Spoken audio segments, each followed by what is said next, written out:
We're on part 5 from our lessons on prosperity from and part 1 was beginnings of plenty. Part 2 was God's stewards. We're managers over the things God allows us to have. Part 3 was know the state of your flocks. Know where you are in your situation. If you're talking about finances, it might be just knowing what bills you have, what income you have, and how you're going to make them balance out. If you're in the middle of a diet or change in eating lifestyle, it may be understanding where you are now and what you need to do to get to where you want to be. Like if you're wanting to lose 50 pounds, what's your plan of action to do that? Part 4 was what does Proverbs teach us or have to say? And there's lots of things that we discussed, and so I didn't really summarize that, but a great portion of what we've studied so far up through chapter 7 of Proverbs, from chapter 1 to chapter 7, a lot of it has had to do with more of a lifestyle attitude, how we treat others, and so on and so forth, which is kind of a foundation even when you're talking about finances or other things like the diet and stuff. If you do what's right in the sight of God, you can't go wrong. If you don't do what's right in the sight of the Lord, you can learn from it and ask forgiveness, and He gives us a new day every day. So we have a new beginning every day, and we can say, okay, I may have done whatever it is, you fill in the blank, incorrectly yesterday, but today I'm going to try something else. Because if you did something incorrectly, we all know that the fool just keeps doing the same thing over and over and over again, expecting a change. Well, that's not going to happen. If what you did yesterday wasn't the right thing, be it morally wrong or be it just not the best way to do it, it can be either of those.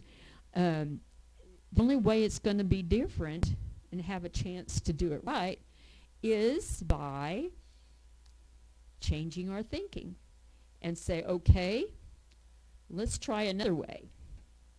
Well, the other way may not be good either, but once we try it, we'll figure that out, and God will help us think of more ways until we get it right. God is a patient God. He is awesome. He's like the good, patient parent who is teaching their child how to tie their shoe. Well, that kid's going to have to try a few times before he gets it right. And God's like that with us and gives us opportunities to practice and get it right. And sometimes it's, like the child, it may be the way he's doing the shoestring that has to change. Maybe it's just practicing what he's already learned and he's trying to do it and he just needs to perfect it. Well, that's the way we are with anything in life that we're doing. And so I want to go to chapter 8 in Proverbs today.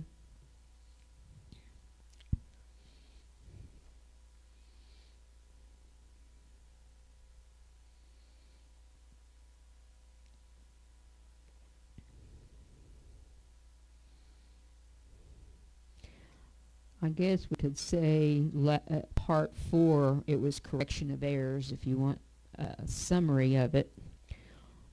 Just noticing what we should do, and if we're not doing it, correct it till we do it.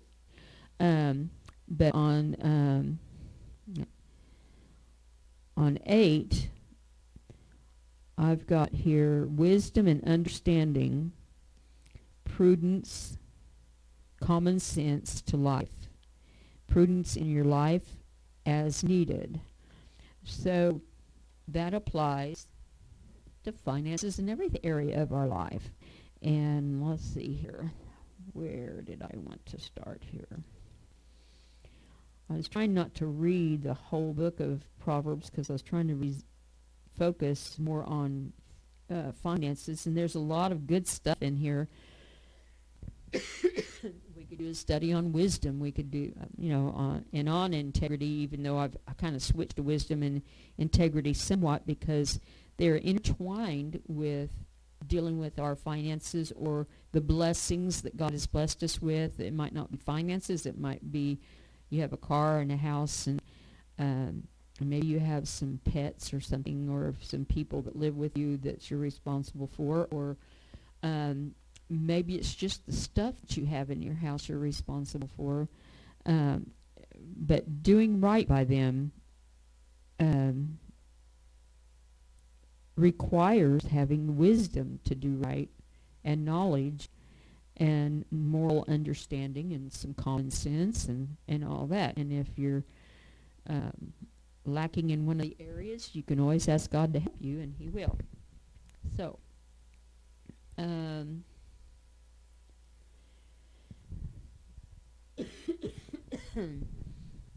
I believe where I want to start is verse 12.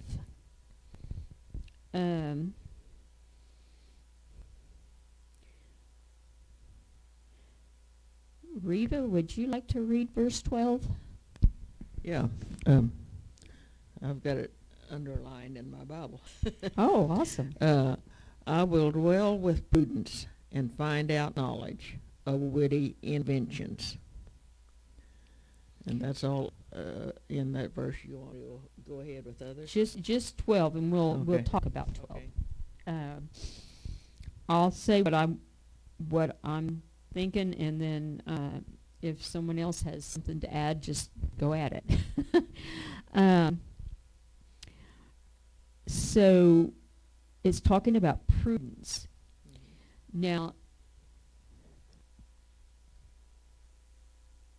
I look prudence is it's good to know the meaning of some of these words. I know there's some words that I thought I knew the meaning, and then when I looked it up, it was different than what I had conceived. So prudence is good judgment, moral courage, and astute common sense.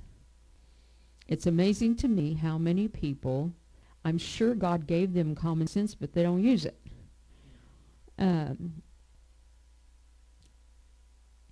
And we find knowledge and discretion along with that. But the prudence means, and moral judgment, you know what's right morally, and you have the courage to do it.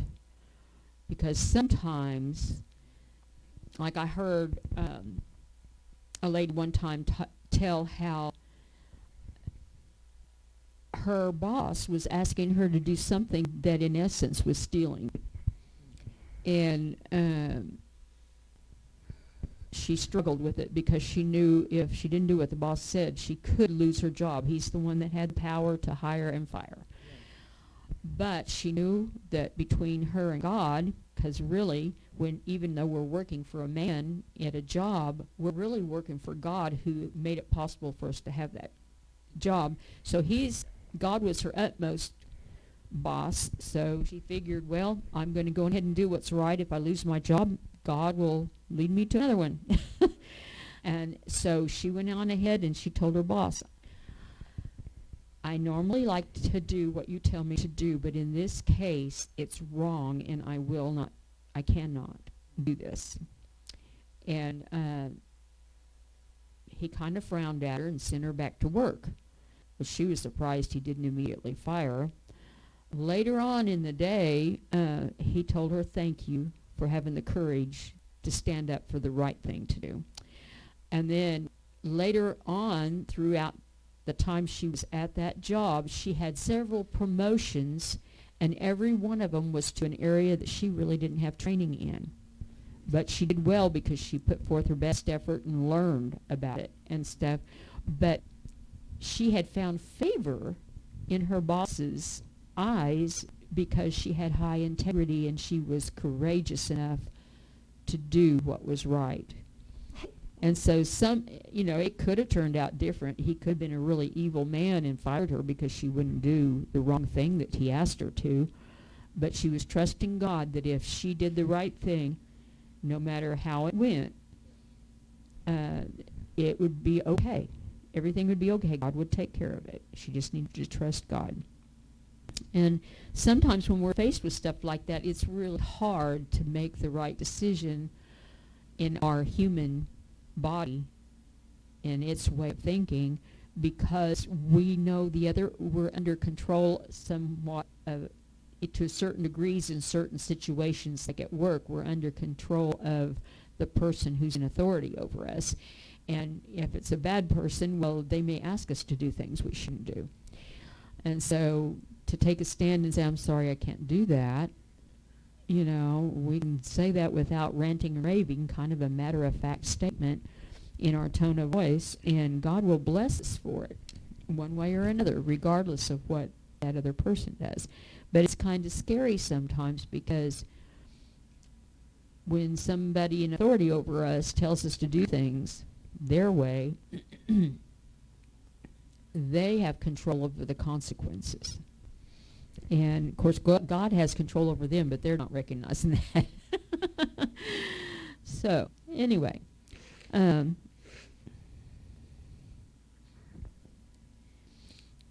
Where I work, it's amazing to me.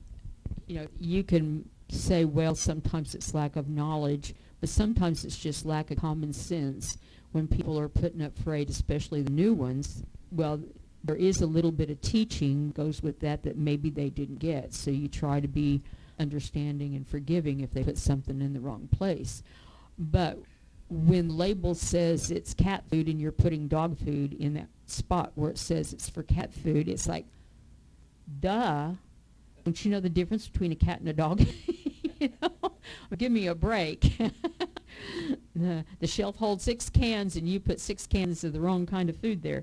I can understand if maybe you didn't quite catch the flavors or whatever, but it's one aisle has cat food and the other has dog food. That should give you a clue that they don't go on the opposite aisle. So we find stuff like that all the time. Sometimes we get frustrated and we have to make ourselves laugh about it, the ones that have been there for a while, because it's like, I don't know, maybe they don't know how to read.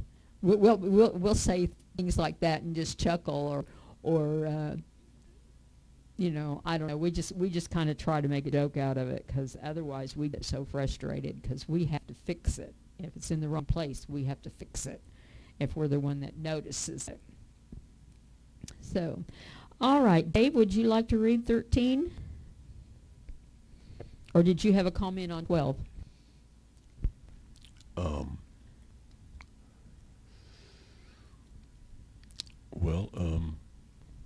I can read it, and here's what the dictionary.com says about prudent. Okay.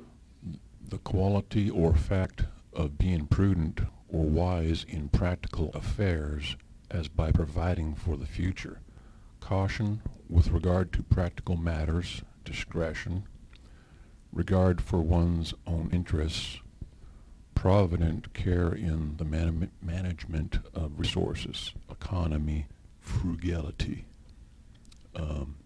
Okay.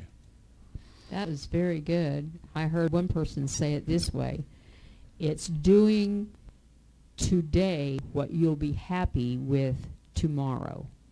And that's basically what he was saying, but in more detail. That was awesome. That was awesome what he read. You just want me to do verse 13? Yeah, and then we'll talk about it.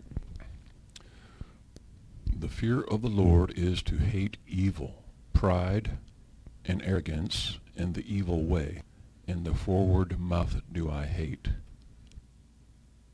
Okay, and mine says perverted mouth. They all have a little bit different wording to it, but it's basically the same. And mine has in parentheses right before fear, reverent, because lots of times when we think of fear, we think of like when we watch a scary movie, that kind of fear. That's not that kind of fear. It's kind of like when I was growing up, I loved my mom and dad, and I wanted to please them so much. And I was deeply hurt if I found out that I disobeyed, if I realized I disobeyed them, or whatever. It was like, it was a fear that I would hurt them, a reverent fear. I respected them. They were high integrity, high moral people. They didn't judge, but they didn't, and they didn't hit you over the head with a 2x4, so to speak, over every mistake you made. But they tried to teach me well, and I loved to hear them say, you did that good, you did that right, you're a good girl, you know, things like, I love to hear that. And so with God, it's kind of like that. It's maybe even stronger, though, because we know, whereas our parents have the power to discipline us, God has the power to discipline us in another way if we're not doing things the right way. And sometimes he lets the consequences of our decisions do the correcting for us. And they can be very unpleasant consequences. So, but when we have a reverent fear for God and an awe of the Lord, we will despise evil. It'll be distasteful to our mouth. We'll want to spit it out. We don't want to be around evil. We don't want to do evil. Our desire is to do things that please God when we have it in the right order. And because there's power in our words, that's true of everybody, even those who let perverted or wrong words come out of their mouth. And so we should not like those kind of words. And if you know somebody that uses those kind of words frequently, you would be wise not to be around them any more than you absolutely have to. Sometimes it's a co-worker that you're next to all the time, and you have to kind of shut some of it out because it's not your, you can look at them and say, I don't appreciate your language, but that doesn't mean they'll stop using it, And so sometimes you just have to focus on God and your work and not focus on what that person is saying. But we need to not like being around it and to try hard not to be around it as much as we can. Reva, did you have a comment about that verse? Well, no, I don't know if it's necessarily about that verse, but I remember the first job I took here in Tulsa. It was before I graduated from high school, and I was pretty good in bookkeeping and stuff like that, Mm-hmm. And I don't remember who got me the job, but I come down here and went to the office that they said for me to go to, and it was either it was a hospital, I think, or the office of a hospital or a doctor's office. But nobody showed me what to do.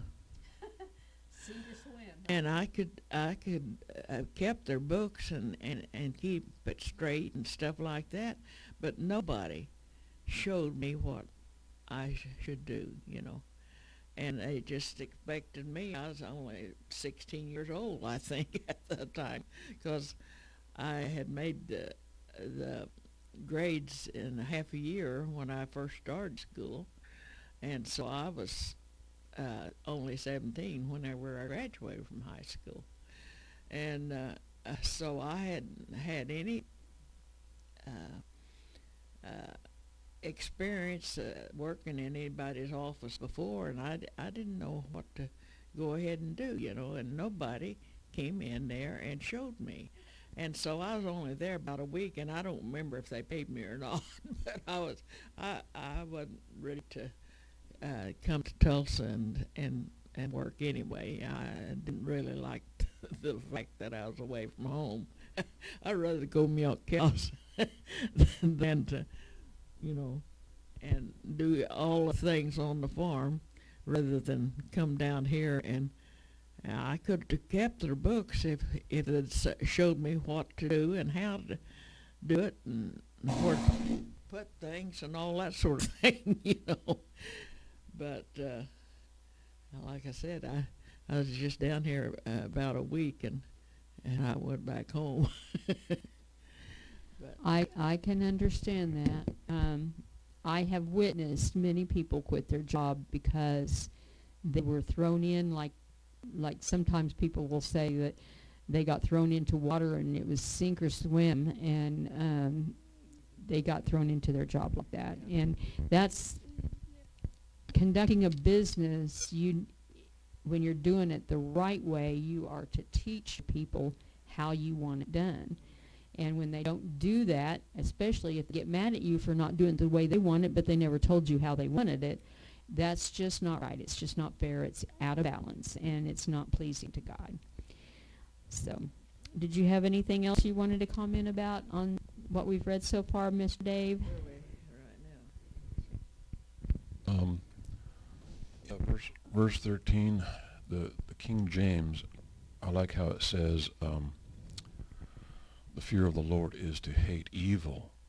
And I hear a lot of people from different countries, because of they've been introduced to religion. They might be Christian and saved and all that, but they're whatever religious organization, denomination they have, they'll repeat what they're being told, and they have this, like Africa or Africans, people from that area of the world, they use the fear of the Lord a lot, and I would rather have people explain themselves, instead of just repeating a phrase, the fear of the Lord. That doesn't mean a real relationship with God, because you don't want to fear God, like he's going to strike you dead if you make the wrong move. Right.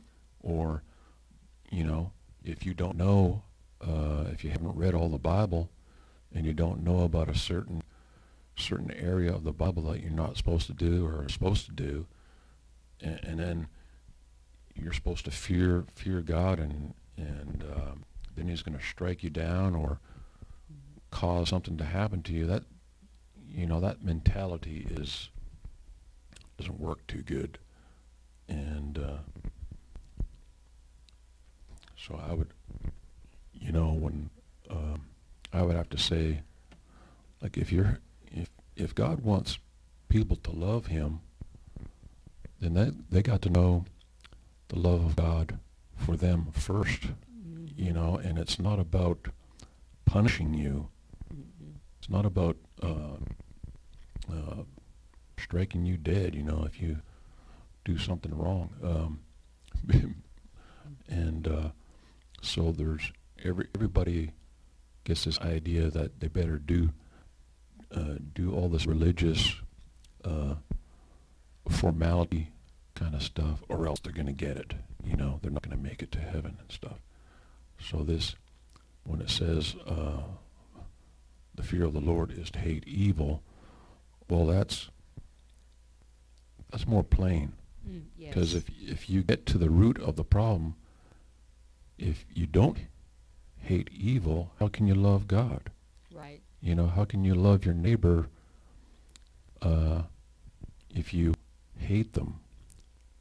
So if you hate somebody, then you must hate God too.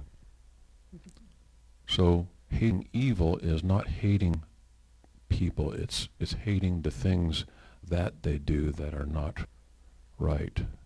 Correct.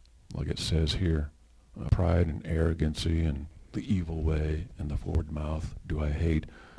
And people will say, oh no, you can't judge people. You can't judge. Who are you to judge?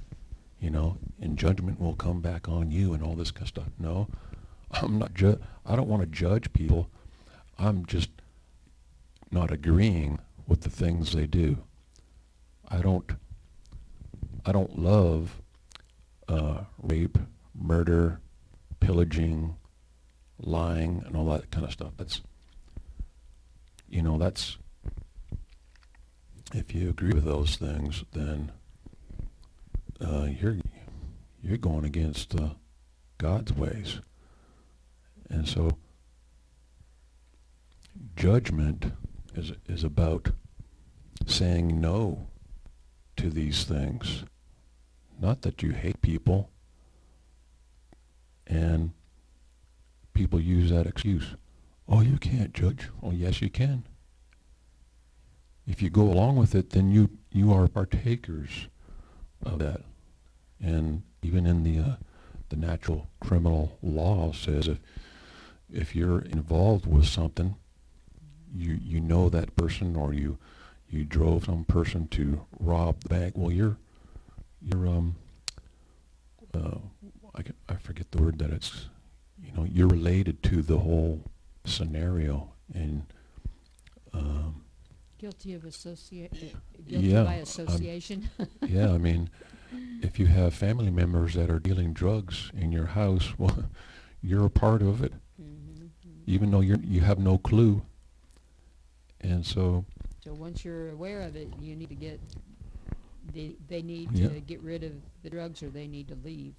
yeah, so there's judgment. You have to have judgment of doing the right thing or the wrong thing. So you can judge, and you can be what's that other word?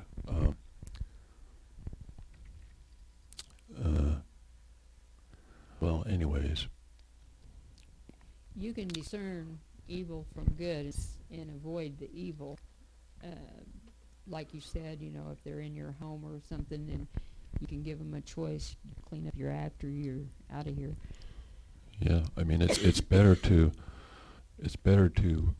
say, hey, I don't agree with this. This is wrong. If you do things this way, you're going to go down the road to destruction. Right. And if we don't say something, then we don't really care about that person. Right. We don't really love You if need to say we it, don't care what they do. Yeah. We don't really show any love. Right. So when people say, you can't judge, well, you need to go somewhere else. Reva, would you like to read verse 14 through 16 for me? Okay. 14 through 16. Yes, please. Counsel is mine, and sound wisdom.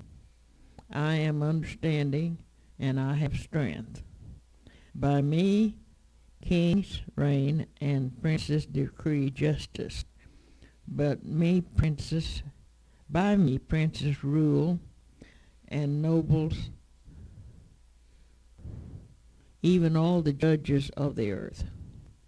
That's Okay, and that's 16. mhm.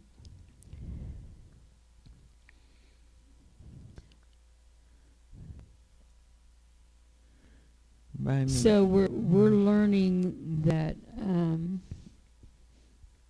by God's wisdom, we have sound wisdom and understanding, and that gives us power and strength. And kings, when they rule and decide and decree justice, they need that wisdom. King Solomon, who wrote Proverbs, was known for his wisdom. And whoever is in authority over us, when they do it God's way, it's full of wisdom, and the results are right and true according to God and powerful. All right. Any other comments on those three verses from either one of you? My Bible says that Solomon was credited for writing most of this Bible. Most this of Proverbs, this yeah, book, yeah. Proverb, yeah. Yeah, he was. And I think it certainly had to have somebody that really knew what to do to write it. And Well, if memory serves me correctly, when he was younger, didn't he pray a prayer that he was asking God for wisdom? And he didn't ask him for riches or anything else. He asked him for wisdom, and God gave it to him. Wasn't that? Did either one of you remember that? I didn't look it up, but it seems like I remember reading somewhere that he had asked for wisdom. you know, he was a really good person. I mean, he was smart, except for He wasn't married perfect. a lot of women. He had a weak spot there. Women were his weak spot. Unfortunately, that's true of a lot of men. Well, and there's a few women that are, have a weak spot for the opposite sex too. So I'm not just picking on the men. It's just, it's just they tend to have it more often than the women have that challenge. Sounds like Adam and Eve when Eve listened to that other voice, that other idea of the way things should be. Adam, and you heard that it's a love story. Well, Adam loved her, but then that's what happens. You go along with what they are talking about or whatever. You don't want to cause problems in your relationship, so some people will just go along with it. And see, that was wrong, because what Adam in his actions was saying was that she meant more to him than being obedient to God. And if he had trusted God, God could make a way where he'd have another helpmate, or he would find a way. But anyway, it worked out the way it did because it ended up being according to his plan and purpose. It basically was proving that even when people are given a choice, they don't always choose right. I'm going to say can be deceived. And sometimes they're not deceived, but they make wrong choices because they're afraid of losing somebody they care about. Like Adam, he was afraid of losing Eve. And so he knew better, and he shouldn't have let that guy in there in the first place. But anyway, it is what it is. All right.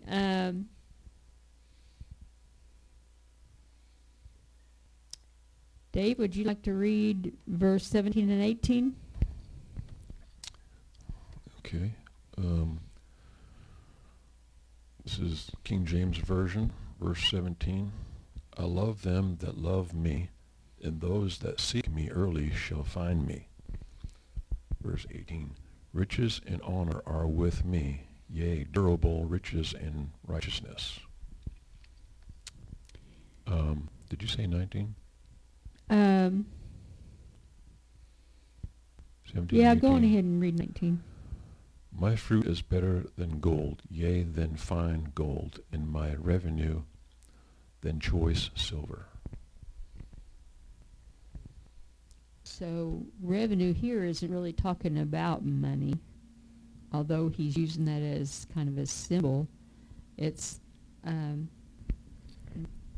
of, maybe blessings would be a better way instead of, I don't know if that would be better or not, but revenue Provisions. is the outcome of the right choices. So, and it's got more value to it than just a lot of money does.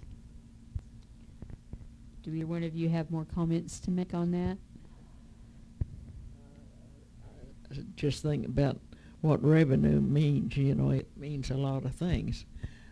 You can know a certain thing about somebody. In fact, that's what you started out with this morning. You think you know somebody, and you go all out to get them to be yours and stuff, and then they're not who you thought they was. Right. Give And you a lot of trouble. the Amplified, in explaining righteousness, says right standing with God. So, yeah. Anyway, there's just so much in each verse. I guess we could spend a lot more time than what we are on each verse. But, okay. Dave, you got any more comments so far? Well, I mean, when it talks about my fruit is better than gold, Mm-hmm. Well, the fruit of the Spirit is love, joy, and peace. Mm-hmm. And so, I mean, who wouldn't want to have love, joy, and peace in their life? And you can't buy that. No. So it's more than Mm-hmm. what money More can than do. what, yeah, And more than what you can buy with money. so who can separate us from the love of God? So it's obviously greater. And to have that, Mm-hmm. and with all the stuff that's going on around you, you can have peace in the storm and whatever. And in my way of thinking, having right standing with God means you have chosen to do things God's way. And that comes with many blessings that may or may not have anything to do with the riches like gold and stuff. But how can you put a price on peace? How can you put a price on love? I mean, how can you put a price on that? Because money can buy a lot of things, but like Dave said, it's not going to buy you peace. It's not going to buy you love, etc.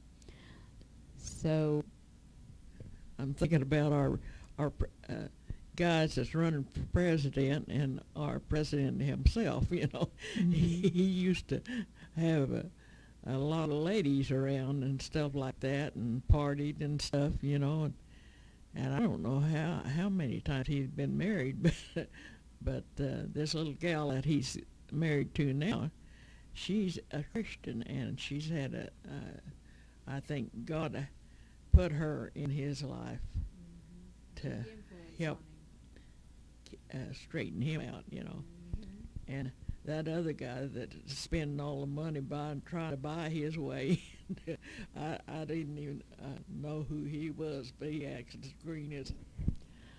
I know when you're in right standing with God, it's easier for people to trust you. They may not agree with you in everything, but it's easier for them to trust you.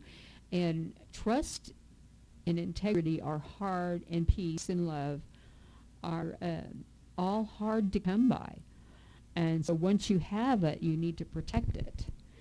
And it only takes one wrong thing. I mean, you might have done everything right in your life except for one thing. And so you might have had high integrity and trust from other people, but then you made one mistake, and it killed their trust. And to get that trust back, it's going to take a lot of doing things right again before you can regain that trust. So, a whole bunch of right and then one wrong can destroy all that right as far as people's trusting in you and what you do in trusting your word and stuff. So, yeah, it's... we need to get our priorities straight instead of thinking that we can get more prestige and everything from having more money so we can build bigger houses and have fancier cars.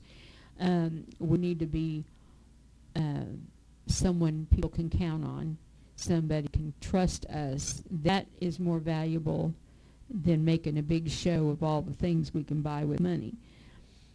But anyway...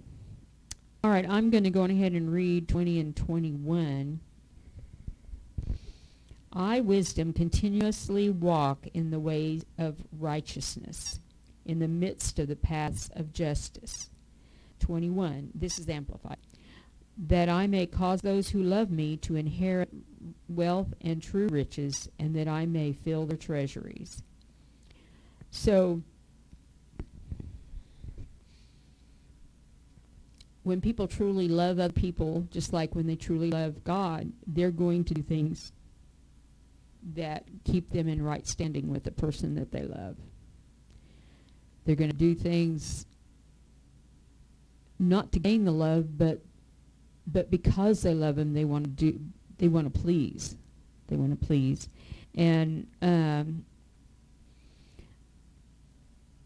so when we're wise and we walk in the ways that God would have us to walk in, it has an influence on the people around us. And they're more likely to be influenced to the different fruits of the Spirit and so forth. That's better than the monetary riches. And it's not that it's wrong for us to have monetary riches, but we need to know which is priority. The fruits of the Spirit is higher priority than all the wealth in the world. But how much more wealthy are we if we have both? Because when we're not seeking the monetary wealth and we're seeking God's wealth, God's way, many times he will bless us with the monetary wealth along with it. But he knows what we can handle and what we don't. So if we start veering away from his fruits of the Spirit just because we've been blessed in a monetary manner, he may cause us to lose all the monetary manner. You know, and then like in Matthew where it 25 I think it is, where it talks about the talents, you stop and think about it. Well, why did he give this guy one and this guy, you know, I mean, what made him decide how much to give each person? Well, I believe it's because God knows what we can handle. And the one that had only one talent, he knew he couldn't hardly, that would be amazing if he just handled the one talent, you know. But the guy that handled a lot, he was able to handle more than what he handled. So he could see that this man could grow, and so he could handle more. So he gave what he took away from the one who did wrong, and gave to the one that did right, because he knew he could handle it. So if we want our families, and they may not show it at first, but when they watch us, if we're doing things God's way and we're full of high integrity and we're consistent about it, it influences those who are watching us, whether they're family or outside of our family, to have the desire to do that which is right. So, okay.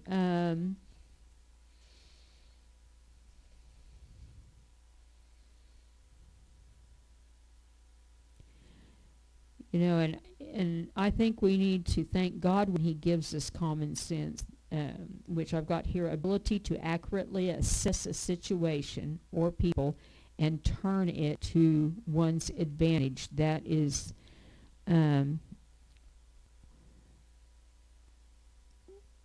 a description of common sense from God, which when we use common sense that's from God, it can lead us to a natural wealth and in riches, as well as true riches, which is the fruit of the Spirit. Okay, let's go to verse 32 in the same chapter.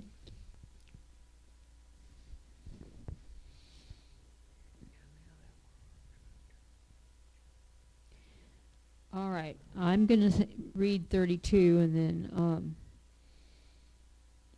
and 33, and then I'll let you two do the other two. But I want to make a comment. All throughout Proverbs, you will hear in just about every chapter, most of the time it's towards the beginning of the chapter, sometimes it's in the middle like this one is, like chapter 32 says, "Now therefore, O sons, listen to me." Okay, well, some of the chapters have to know, to receive, to remember, to hear, be attentive, keep and treasure, love instruction, discipline, and knowledge, heed and accept good discipline and instruction, consider the wise and upright person, be upright, use soft, gentle, wise words, commit to, submit to, and trust God, bring in peace, keep priorities straight, integrity more important than riches, avoid intoxication, anything that can have control over you besides God, do things God's way and you won't go wrong, Earn a good name, respect by honorable behavior. Avoid desires for worldly things. Don't envy evil men, and be discreet, careful with what you say and do. Anyway, each one of the chapters in Proverbs usually has something to that effect. And I think the reason why, there's more I wrote down here. It's like be honorable, believe in truth and doing right, morally correct, don't brag, boast, stay away from pride. Rightness encourages boldness, which is doing right or being courageous in God's sight. Receive instruction and correction, and trust in God's word. It has been tested and refined. And there's other words of wisdom in there. But the thing that I want to bring out is many times he says something to the effect of listen to what I have to say. Listen to what I have to say. 'Cause we hear people, but we don't always listen. I know I've been just as guilty. Someone says something to me, and I go, oh, yeah, that's good. And then they'll say something else which will bring out the fact that I really wasn't listening because my response was not correct to what they said. And I've had that happen to me as well as me doing it to somebody else. So hear and listening are a little bit, they're similar but different.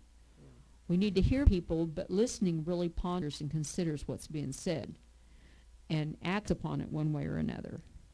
Whereas hearing, it's just the fact that we recognize that there's a noise talking at us. I don't know if that makes sense, but anyway.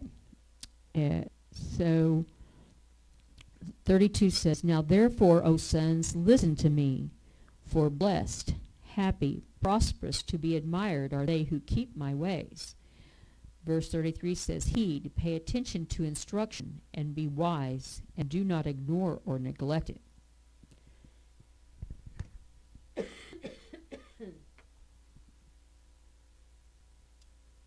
So,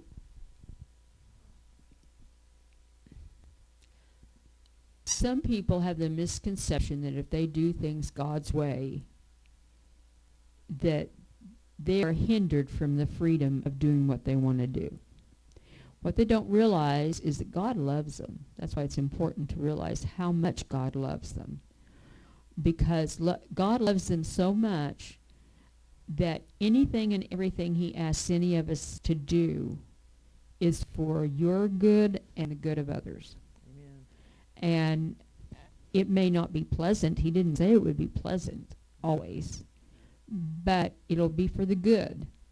And so we need to have respect for his ways. And when we heed his ways, we can avoid a lot of trouble in our life. If the children of Israel had heeded God's ways and not complained about his ways that he provided for them in the wilderness, that 11-trip journey would have only taken 11 days instead of 40 years. So if Jonah would have decided to do it God's way the first time, he wouldn't have had to experience the belly of the whale, in order to realize what was really the right way to do things. So when we do right, we are blessed. When we do wrong, we find we are not blessed. And so it doesn't mean that God's going to strike us down like they used to think, which there were some times when they got so evil that, he did destroy people.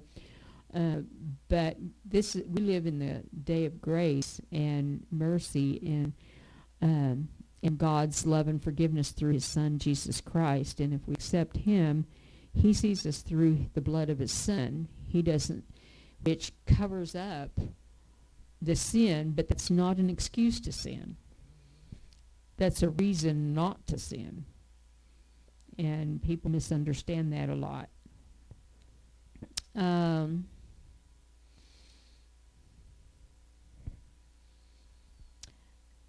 A good example in the natural of when it says do not ignore or neglect it as far as instruction and be wise. And the consequences of ignoring and neglecting wisdom was when I was a little girl, my mom had to leave the oven door open, and I can't remember why.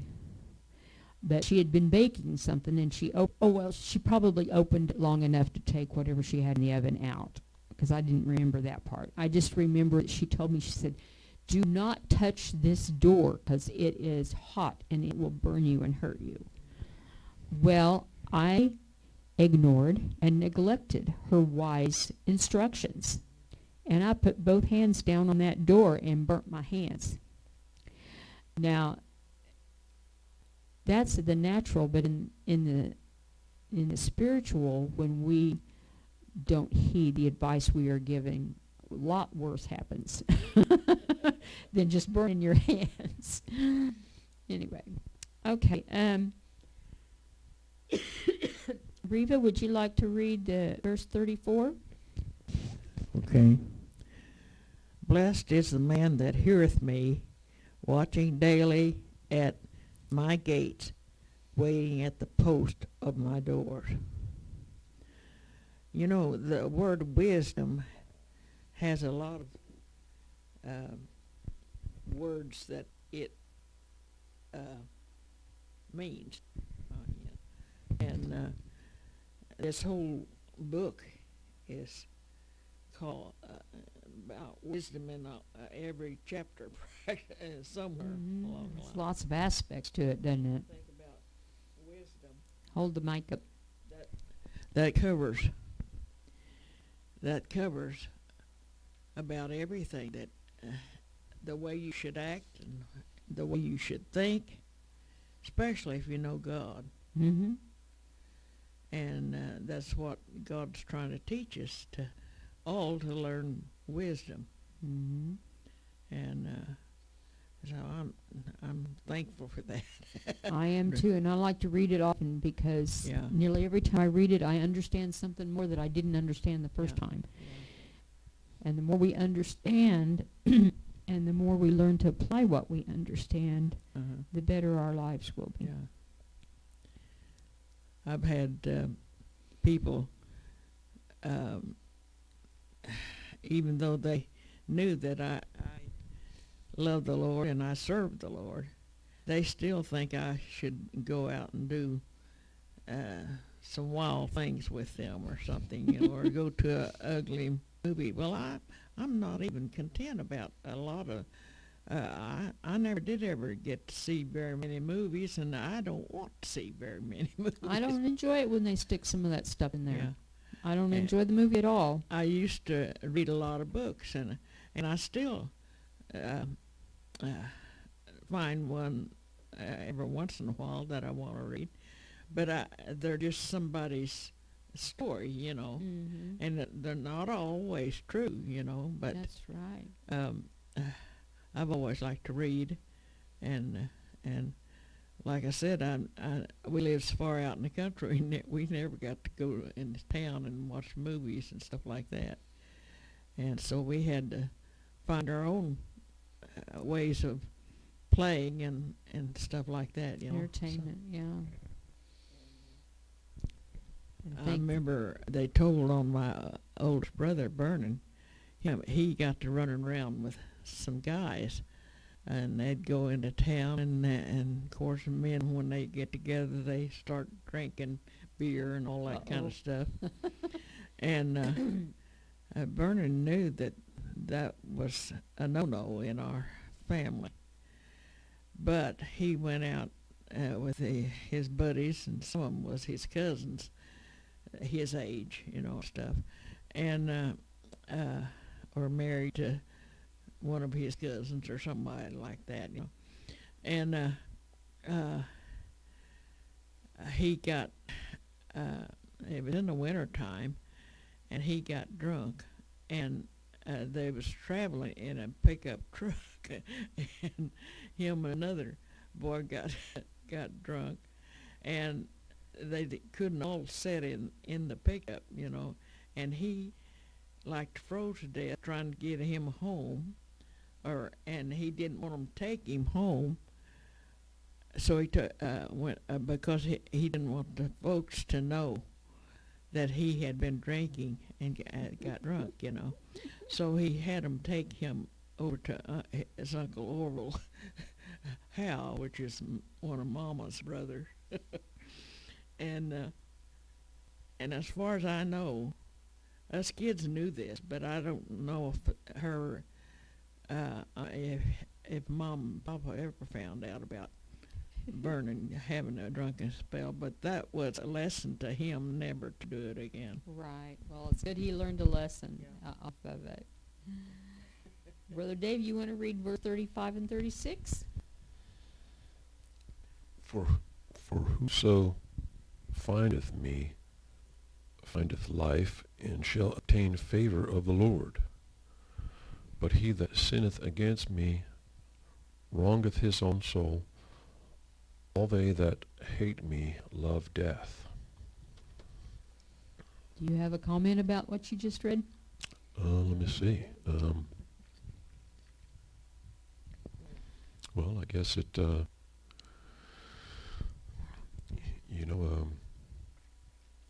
if we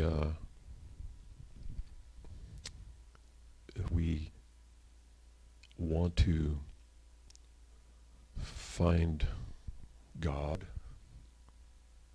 or to, if people want to change their lives because it's not working out what they're doing, well, you got to find God, who is the creator of all, and he knows everything about what's going on. But what a lot of people don't know is that God is spirit, and you can't seek him naturally. He's not a man, he's not something that we can touch. So it's by the Spirit. So we got to be born of the Spirit so that we can be connected to him. And so when we start to see him, his ways are not our ways. They're not natural. They're not of the natural realm. They're of the spirit realm, what heaven is. So heaven wants to bring, or God wants to bring his life, what heaven is, into our life, and replace what we think what life is, and to give us the real thing. And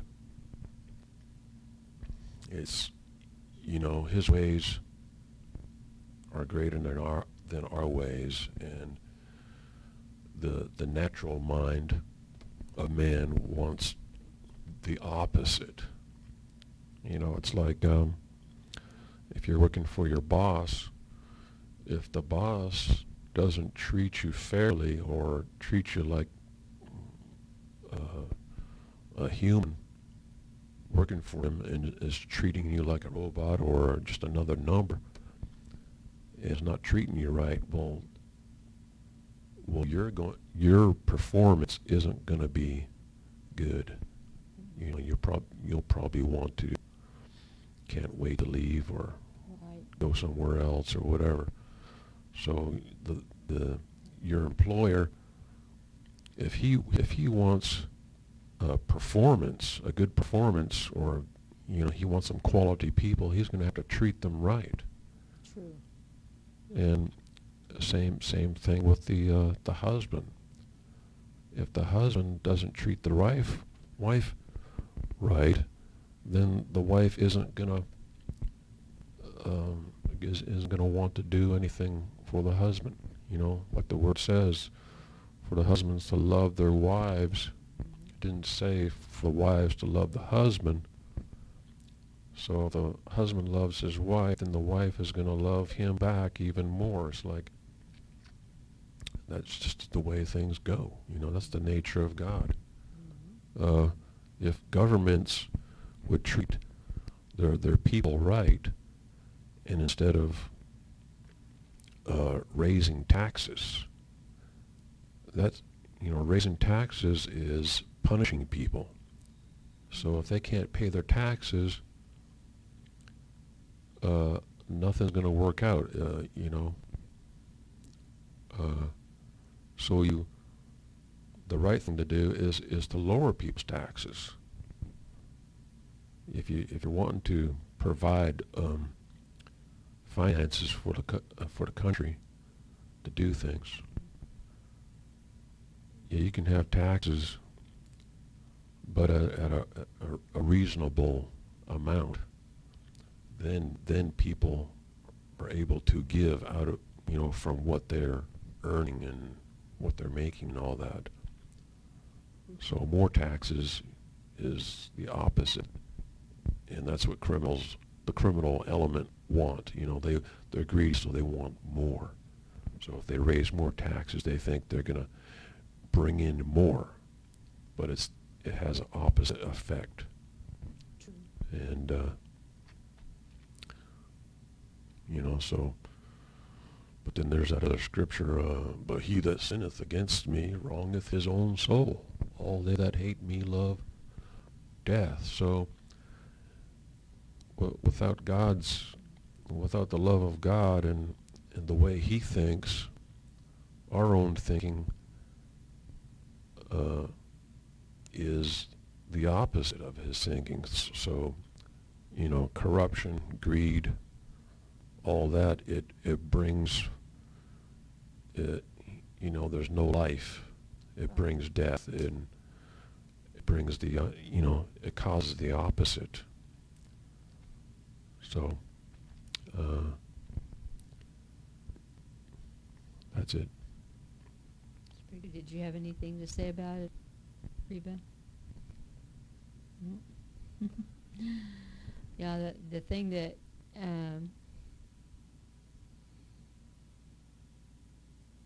the thing that stands out to me is the 36th verse, who,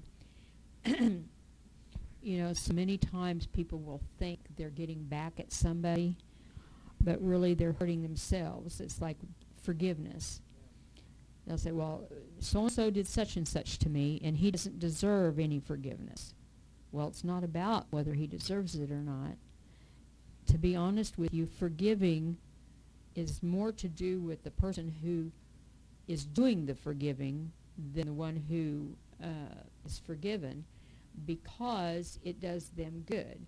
If you don't forgive, you can easily get an attitude of bitterness and all that hatred and all that is against God, that's sinful against God, and you don't forgive them because they deserve it. God forgave us because he loved us. He didn't forgive us because we deserved it. And Jesus paid the price, and so that's how he took care of it. That's how much he loved us. He took care of it. And so it's like, how dare we are hurting ourselves by refusing to forgive others. How much time do we as human beings tend to spend on thinking wrong thoughts towards somebody because they did something to us, and being hurt over it, when that person probably has already forgotten that they did it or didn't even recognize they did anything wrong. So they're not wasting any of their it's not causing them to waste time or energy or make their feelings feel bad because of the situation. So we just need to do what's right in the sight of God, and he says if he can forgive him, we can forgive him, even the worst criminal. But that doesn't mean we're putting a stamp of approval on him. That doesn't mean that we don't have to hold them accountable. Sometimes you can forgive a person, but you still have to make them pay the consequences or they'll never learn. There's a right way and a wrong way, and you have to get God's guidance on that sometimes. Sometimes, with some people not facing the consequences when they did realize they did wrong, and knowing that you forgave them, can make them come to the Lord. But you have to get that discernment from the Lord, because if you let them get away with no consequences, most of the time in the natural, especially if they're not admitting that they were wrong anyway, they'll just keep repeating the wrong stuff because they got away with it and they don't learn from it. So anyway, it's kind of hard to know where the balance is, and that's why we need to keep everything in prayer to God. Ask for his help in every way. We're just about done with what I had for today, but let's go to chapter 9, verse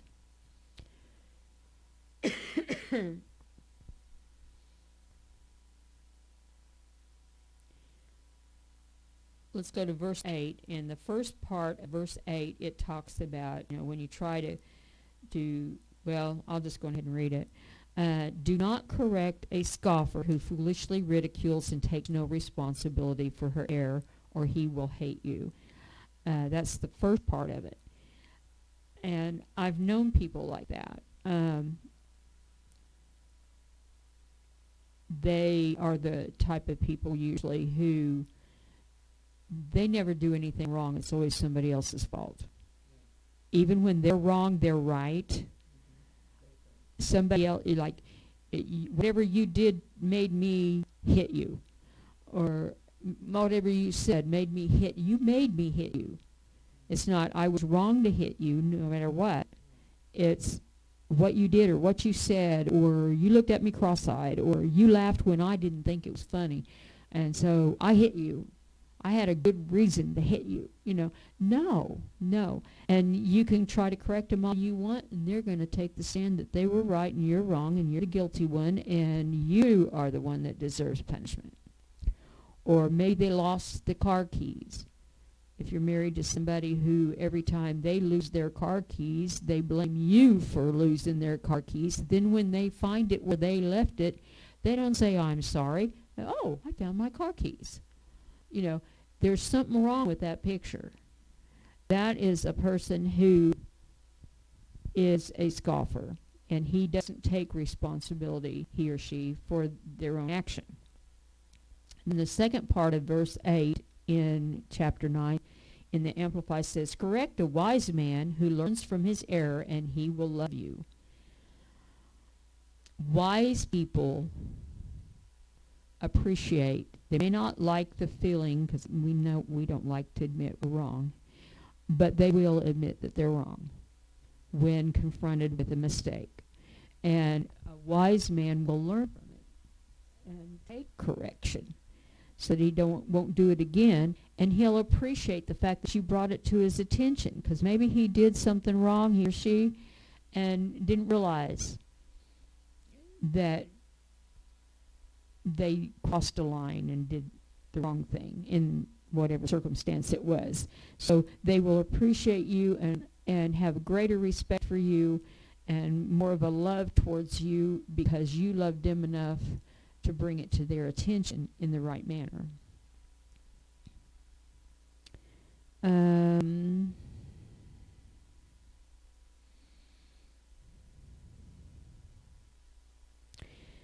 Verse 9 says, give instruction to a wise man, and he will become even wiser. So a wise man is always looking for ways to get even better. He's always watching to see if there's an area that even though he's doing good in it, he can improve on it. He's teachable.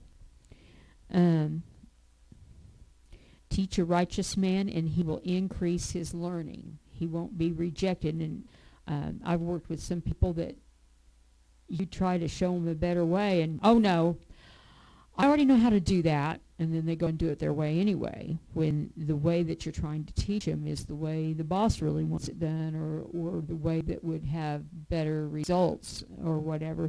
They just refuse, it's their way or no way. And they refuse to even consider a different way.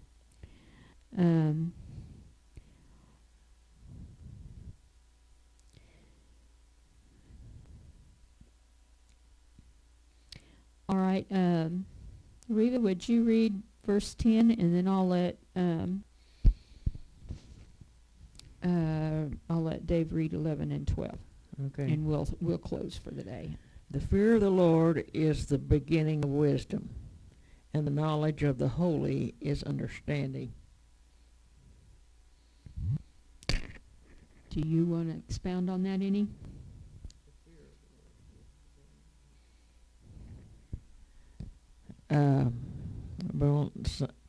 The fear of the Lord, they know, the people that fears the Lord, they know that he's right, Mm-hmm. but they're not. That's why they're scared of him, I guess. And is the beginning of wisdom, and the knowledge of the holy is understanding. And a lot of people know that, but they just can't seem to want to give up their likes and wrongs and stuff. And I was watching a television show that I never watch very much, just last week. And this old boy, his wife and daughter had took him to, what's that guy that explains, Dr. Anyway, he takes people in and helps them solve their problems, and if they've got a sickness or something, he'll send them to some place that can help them, you know. And this old boy, he was sure he was right about everything. He was that woman's wife that was there, and his daughter, and they could not get along with him or convince him that he was wrong about Is it Dr. anything. Phil? Yeah, Dr. Phil. Okay, yeah. And so Dr. Phil couldn't even hardly get him to shut up long enough for him to explain what he could do, you know, because he just was so convinced that he was right about everything. It's a sickness, I think, more or less, when a person gets like that, you know. Mental disorder. And but anyway, he wound up going to send him down in Tennessee to a place where he'll have to stay and get a better, you know, fixed up where he'll can get along with people because better he can't mindset, yeah. Yeah.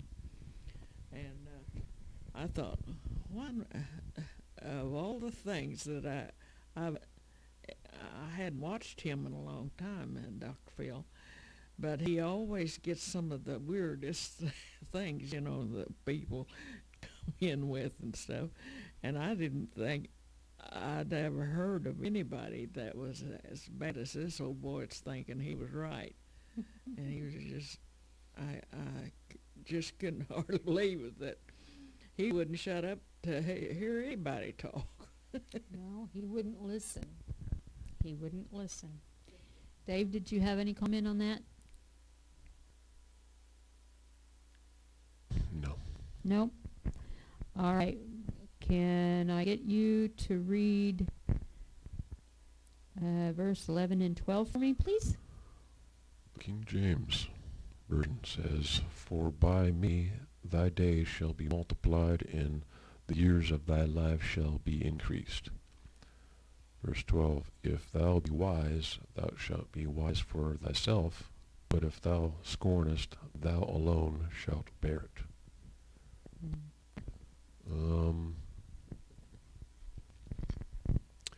Well, let me see the 11th verse. It's amazing how that it's telling you, hey, you can either live a short life or a long life. So if God knows everything,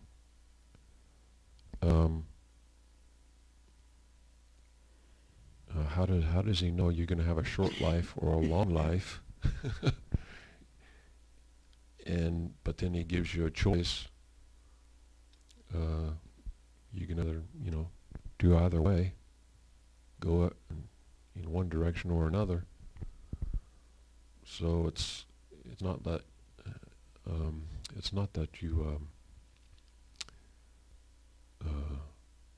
you're predestined to have a short life or a long life. You still have a choice, but he knows what you should have chose in the beginning, but you still have a choice to not do it his way, and therefore that's what happens. And to me, when I see your days shall be multiplied, and the years of thy life shall be increased, well, if you're doing his ways, that would be a good example to everybody around you. So I would say God would give you more years to your life because you're influencing everybody around you to do his ways. Mm-hmm. So if you don't do it his ways, you're influencing others to do the wrong thing. So he's going to say, no, you're not going to influence this one over here because I have plans for their life. So I'm going to not allow you to live long enough to do anything to harm these people because I have plans for their life. But if you would have chose my way, you would have even influenced them more. And then you'd have a longer life. So, the 12th verse, well, it's kind of simple, really, I guess.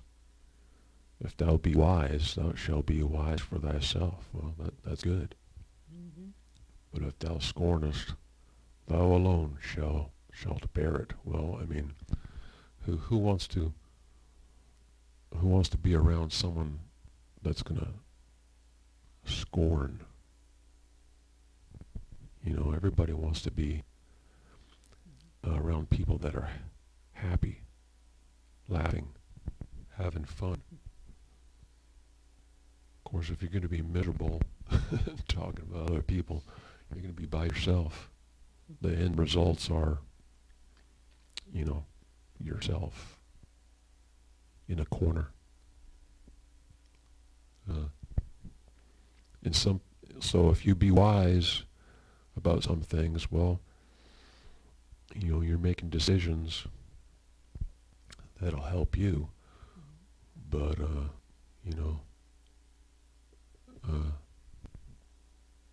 that's good. But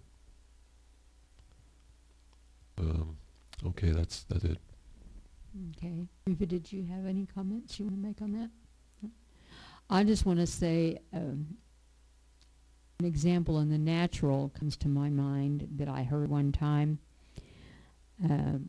which it boils down to, when you put it with these two verses, that if you use the wisdom of God and do things his way,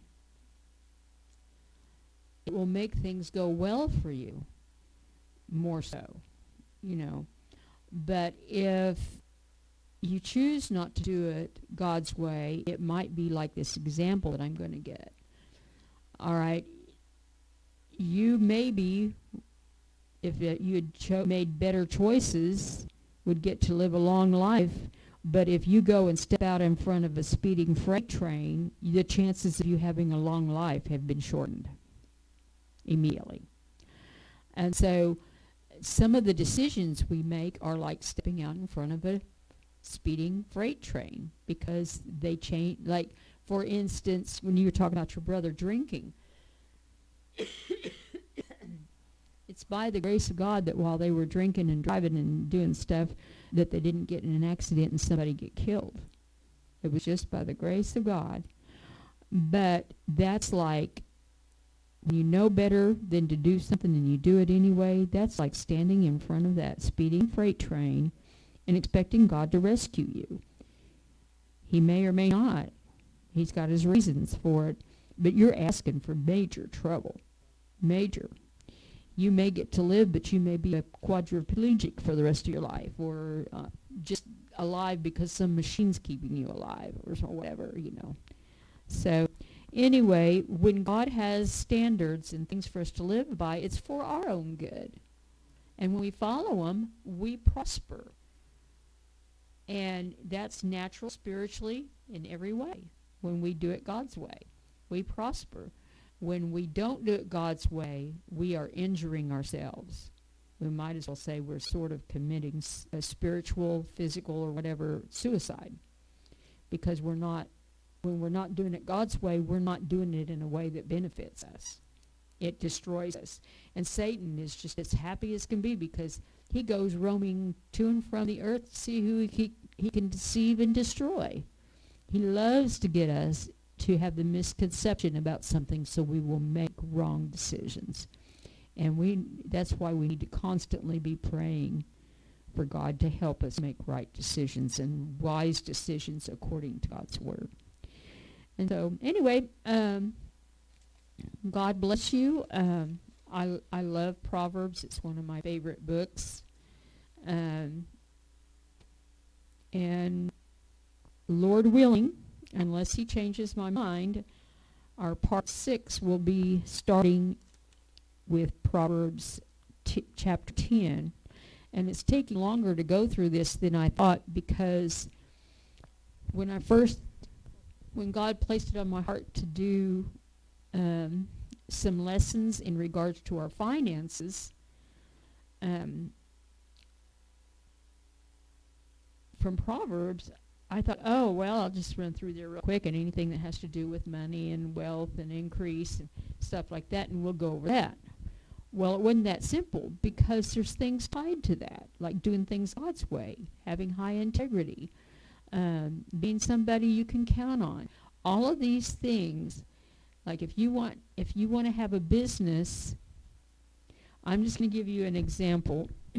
I didn't get to meet Sam Walton, and those that know me know I work for Walmart. I've worked there almost 25 years. 25 years come April.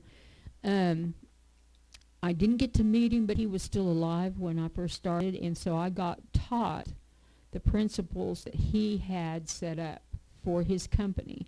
And he started out with just a real small, like 5 and 10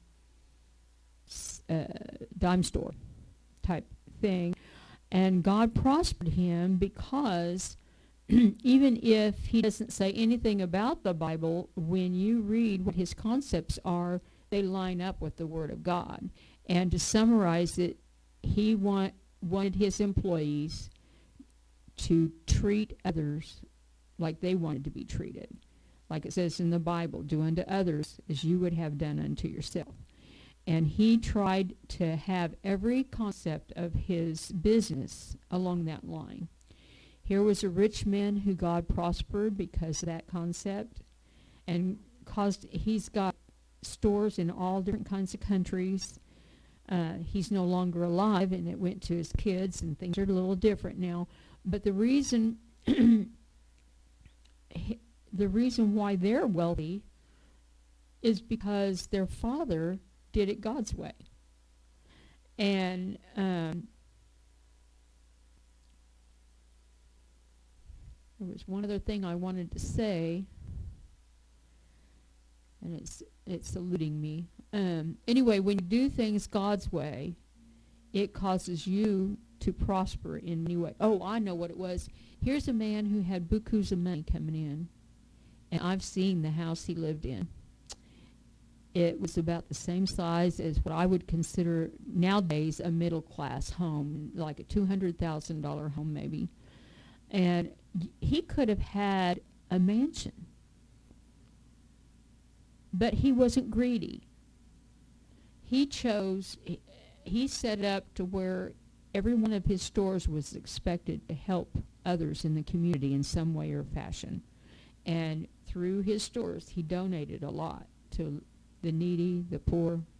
I mean, he just really, He was an amazing man. And when he walked into a building, he didn't expect to have special treatment because he was the owner of the business.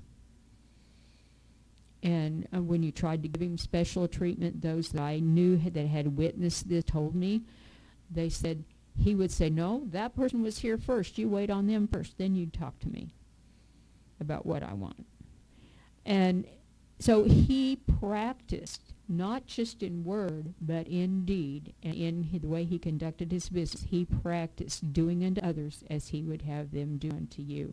And you know, if all of us would just take that one and make it consistently happen throughout our lifetime and let it determine our decision-making process, what a difference it would make in this world. And we'd be letting God's light shine through us. So let's open